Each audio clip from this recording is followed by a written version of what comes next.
আসসালামু আলাইকুম সবাইকে বরিশাল ইনকিউবেটর থেকে স্বাগতম। আজকে আরেকটি নতুন ভিডিও নিয়ে আসছি। এখানে আমাদের পরিচিত ভাইয়ের নামটা কি ভাই? রায়হান। ভাই আমাদের থেকে কবে নিয়েছিলেন মেশিন একটা? প্রথম যে তিন মেশিনটা নিয়েছিলেন? ৩-৪ মাসের বেশি পাচ্ছে। ভাই ৩-৪ মাস আগে আমাদের থেকে একটা ম্যানুয়াল মেশিন নিয়েছিল, যেগুলো হলো ডিম হাত দিয়ে নাড়াচাড়া করে মেশিনে বাচ্চা ফুটাতে হয়। তো ওইটাতে ভাই কিরকম সার্ভিস পাচ্ছেন আর কি? আলহামদুলিল্লাহ ভালোই পাচ্ছে। আচ্ছা, মেশিনে কি এমনিতে নষ্ট হয়েছে এর ভিতরে? না, ওইটা নষ্ট না। আচ্ছা, এমনি এখনো কি কন্টিনিউ ফুটাচ্ছেন? হ্যাঁ, এখনো ডিম আছে। আচ্ছা আচ্ছা, মাশাআল্লাহ। তো এখন কি আপনার খামারটা কি একটু বড় হয়েছে? হ্যাঁ, একটু বড়। একটু বড় হয়েছে আর কি, কারণ আপনার খামার বড় না হলে তো এটা হলো অটোমেটিক। ভাই একটা আজকে আমাদের থেকে অটোমেটিক মেশিন দিতেছে, এটা দেখাবো ইনশাল্লাহ।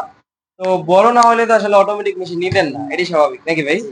তো এখন আপনার কি কি মুরগি আছে আপনার খামারে? ফার্মি আর দেশি। আচ্ছা আচ্ছা, মাশাআল্লাহ। এমনি বাচ্চা বিক্রি হয় ঠিকঠাক মতো? বাচ্চাই বিক্রি করে। আচ্ছা, মাশাআল্লাহ। তো আপনি এটা নিতেছেন, তো ওইটা কি নিজের থেকেই টাকা, নাকি এমনি আস্তে আস্তে টুকটাক লাভ করছেন ওই এখন একটু বড় মেশিন নিতে নিজের পারছেন? টাকায় বলতে আচ্ছা আচ্ছা, মানে মাশাআল্লাহ। তো ভাই আসলে আমাদের থেকে এই দ্বিতীয়বার একটা অটোমেটিক মেশিন নিতে চাচ্ছে। এটা হলো অটোমেটিক 276 ডিমের একটা অটোমেটিক মেশিন।